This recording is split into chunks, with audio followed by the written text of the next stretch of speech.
Petit disclaimer pour commencer, attention au syndrome de la blouse blanche. C'est pas parce que je suis devant une bino que tout ce que je dis est scientifiquement prouvé. N'hésite pas à prendre du recul dessus. C'est vraiment pas pour pour imposer mes idées, c'est juste parce que ça m'arrange et parce que je me sens mieux en te parlant comme ça.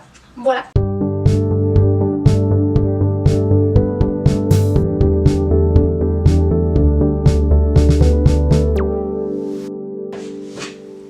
Salut! Alors on se retrouve pour la première fois sur le format vlog bino.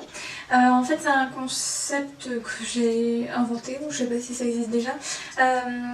Il se trouve que parfois j'ai pas trop le temps de faire des vlogs ou de faire des vidéos sur fond spécial, etc.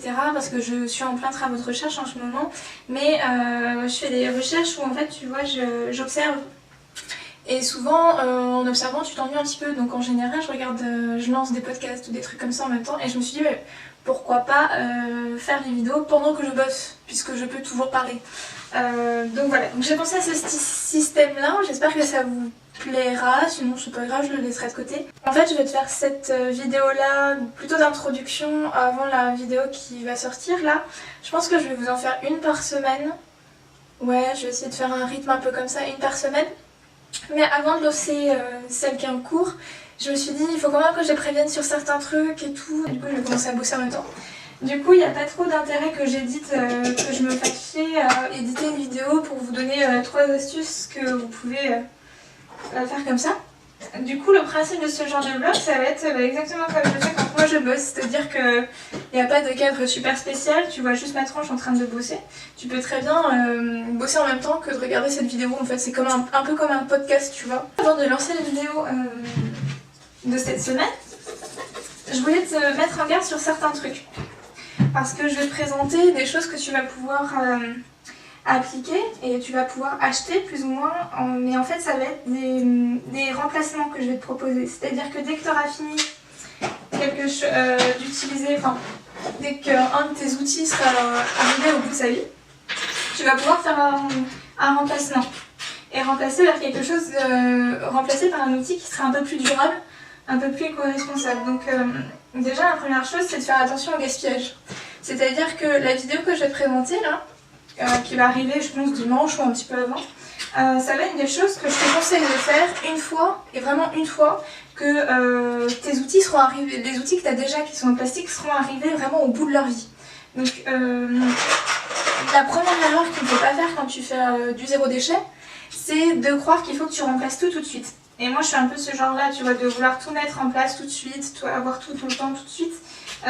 Et c'est exactement ce qu'il ne faut pas faire.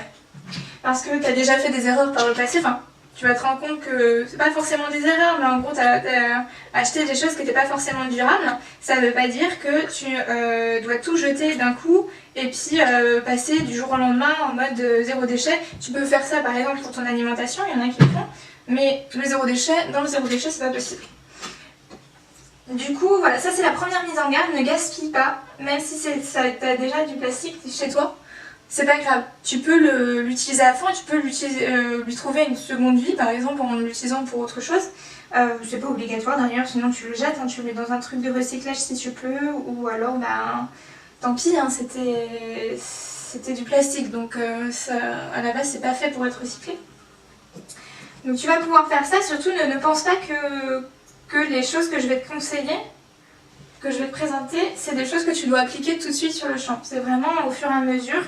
Tu peux pas devenir zéro déchet du jour au lendemain, comme je te disais. Ce que tu peux appliquer tout de suite par contre, et c'est ça que je veux surtout te présenter, c'est la règle des 50% que j'ai suivie en fait au début de mon challenge zéro déchet. C'est-à-dire que quand tu passes à la caisse, tu comptes tes articles, enfin tu les comptes avant hein, bien sûr au fur et à mesure que tu fais tes courses, mais tu comptes tes articles et il faut que 50% de tes articles au début soient en matériaux, soient emballés dans des matériaux qui soient recyclables et renouvelables.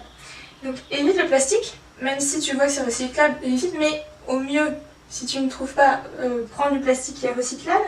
Et les choses qui sont très simples à remplacer dans tes produits que tu achètes tous les jours sans avoir à passer par des magasins bio, c'est de prendre, au lieu de prendre des emballages en plastique, souvent tu as les mêmes produits, pas forcément les mêmes marques, mais souvent tu as les mêmes produits qui sont proposés dans des boîtes, soit en carton, soit en verre, soit en métal.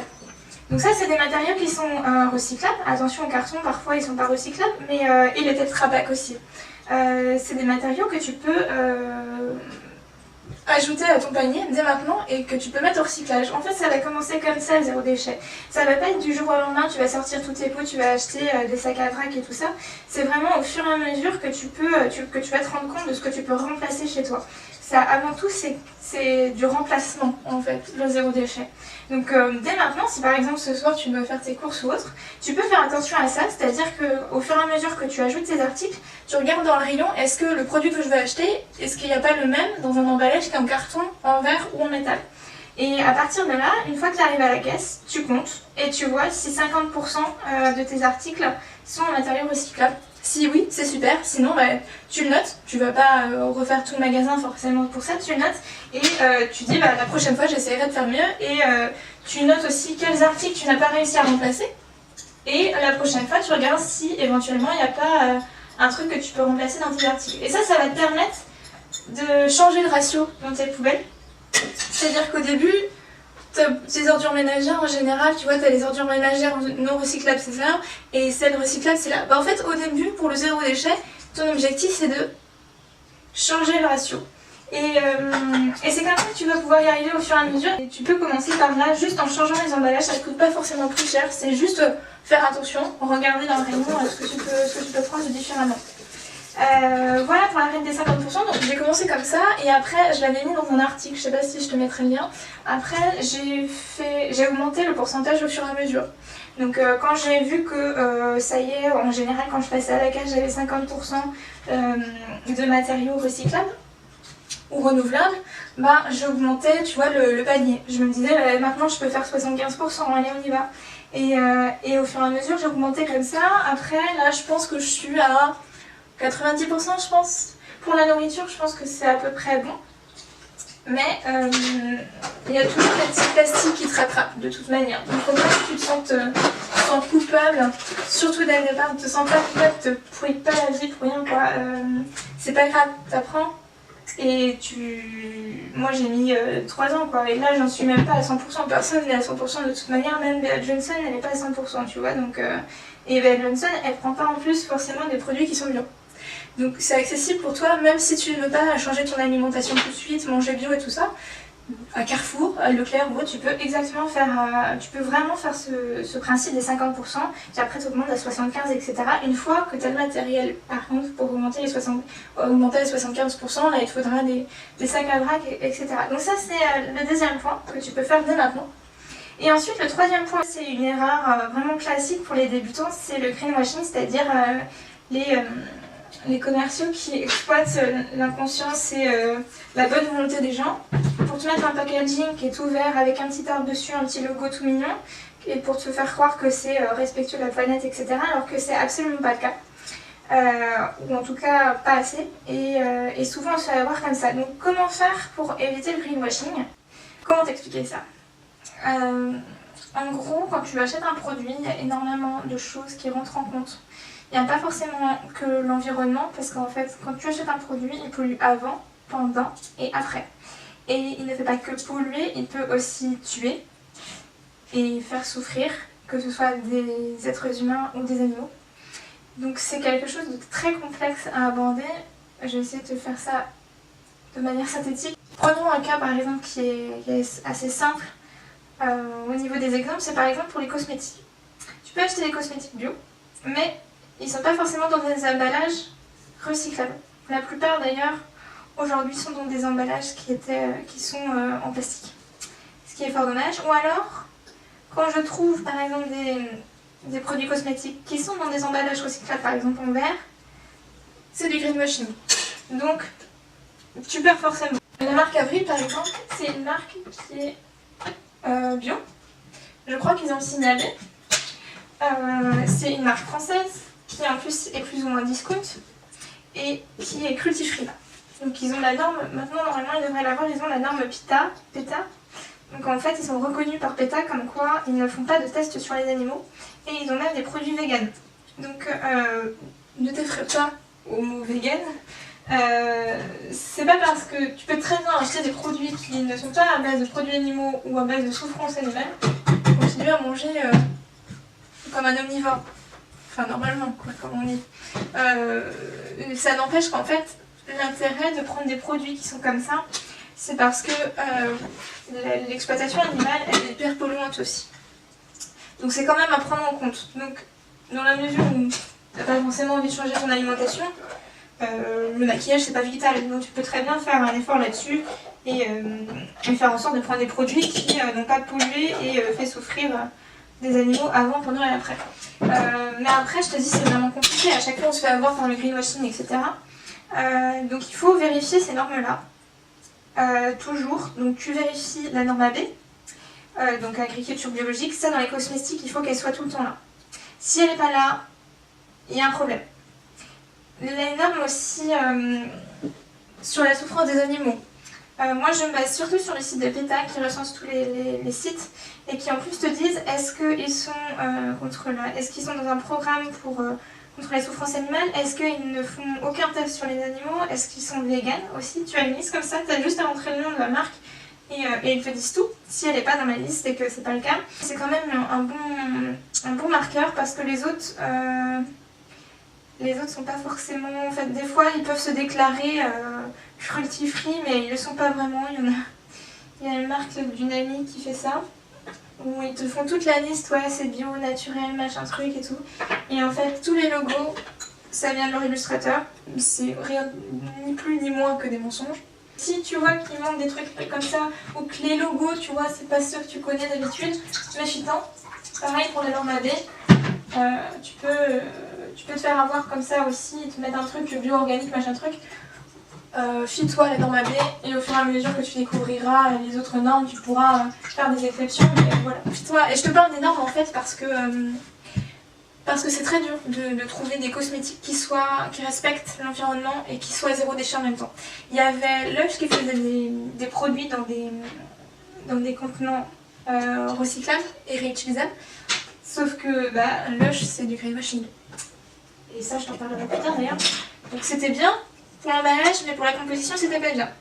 Et les autres marques, la composition est bien mais l'emballage est pas bien. Donc j'espère qu'il y a une marque un jour, si tu es spécialisé dans les cosmétiques, maquillage, etc. Si tu veux ouvrir ta marque de zéro déchet bio cruelty free, moi je suis ton premier client, il n'y a pas de souci.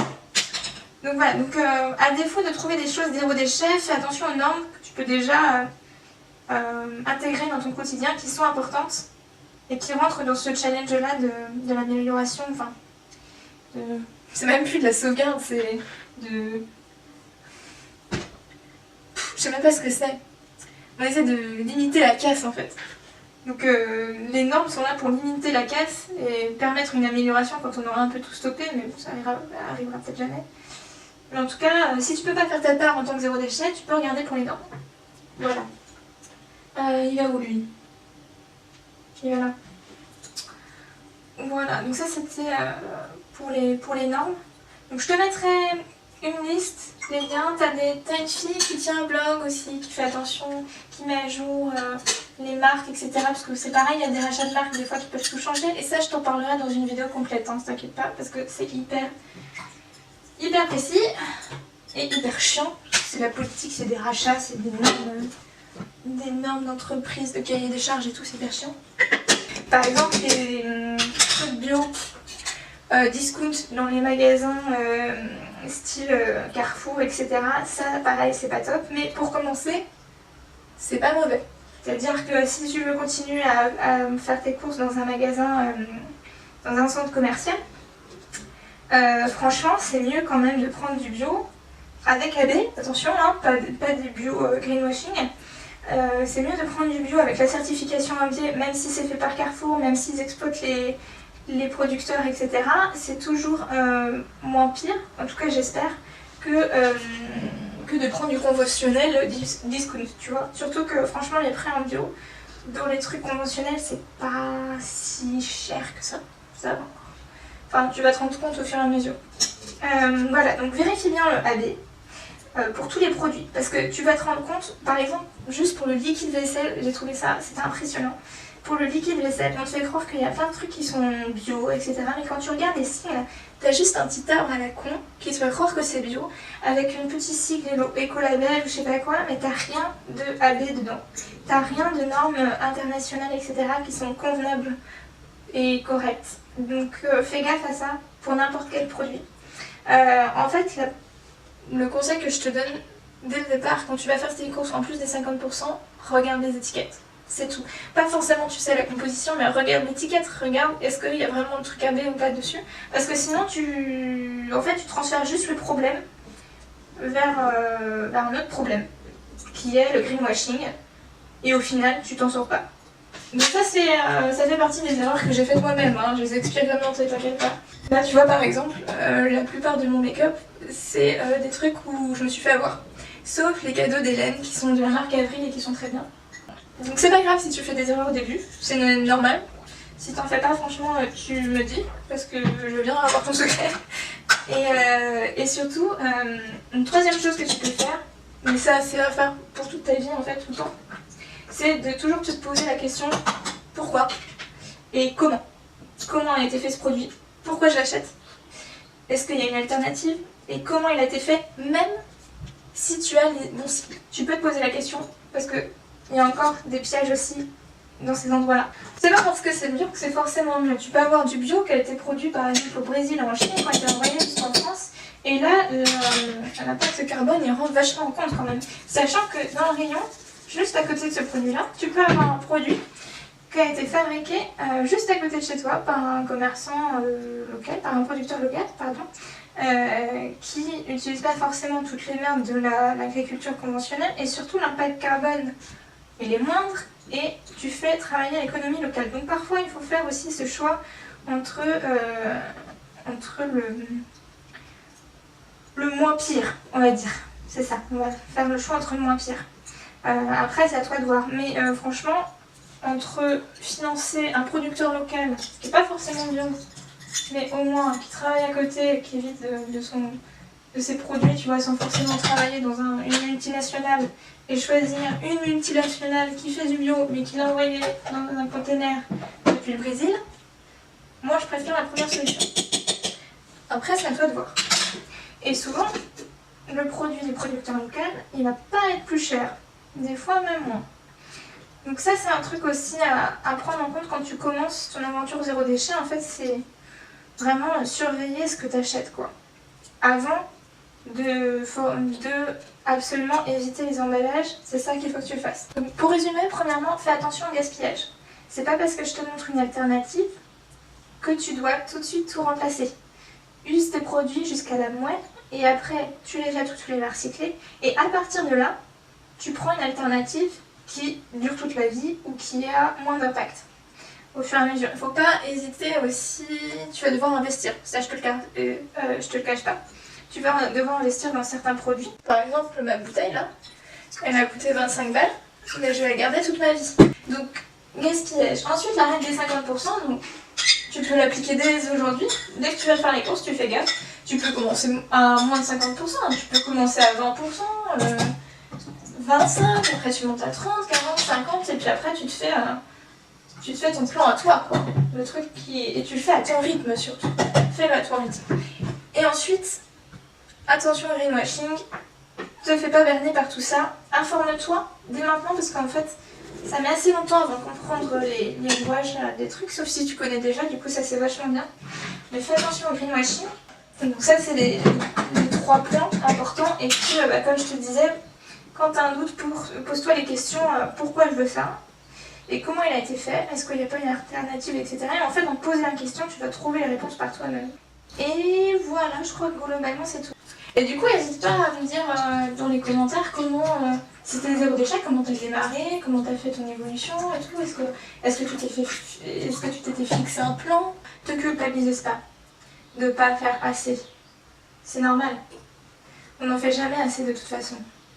Mais on en fait toujours plus en même temps. Et c'est pour ça que je parle d'évolution vers le zéro déchet, parce que tu vas voir au fur et à mesure que ça commence comme ça et tu vas finir expert de plein de trucs différents. Moi je suis pas expert, mais tu vas finir expert de plein de trucs que tu soupçonnais pas avant et tu vas découvrir énormément de choses. Ouais. Bon, bah, je vais finir de trier mes noisettes moi. Et oh, qu'est-ce donc? N'hésite pas à me dire aussi si par exemple ça t'intéresse qu'un jour je t'explique ce que je suis en train de faire, parce que là du coup je t'ai même pas expliqué. Sache que ce sont tout ce que je peux te dire sur ce matériel là, parce que du coup c'est en cours d'études. C'est du matériel qui a 2000 ans et qui était dans un puits. Et je vais te montrer, pour te faire plaisir, pour te remercier d'avoir regardé cette vidéo, je vais te montrer des petites noisettes. Tu vois? Elle est pas mignonne, elle est trop choupie. Mais elle a été mangée, tu vois. Voilà, donc c'est ce que j'étudie. Et si jamais ça t'intéresse de savoir un peu plus là-dessus, tu me dis, et puis je ferai des vidéos spéciales là-dessus. Pour l'instant, à part te montrer la binoculaire, je peux pas te montrer grand chose. J'espère bientôt acheter une caméra pour aller là-dessus là, pour pouvoir transmettre les images en temps réel sur l'ordinateur. Et là, je pourrais même carrément faire des streams. Mais ça coûte un petit peu cher. Et on se retrouve du coup dernier délai dimanche, sinon un petit peu avant, pour la vidéo qui va sortir. Ça c'est peut-être une cerise ou un prunus. En tout cas un prunus. Voilà, je te laisse là-dessus. Bisous.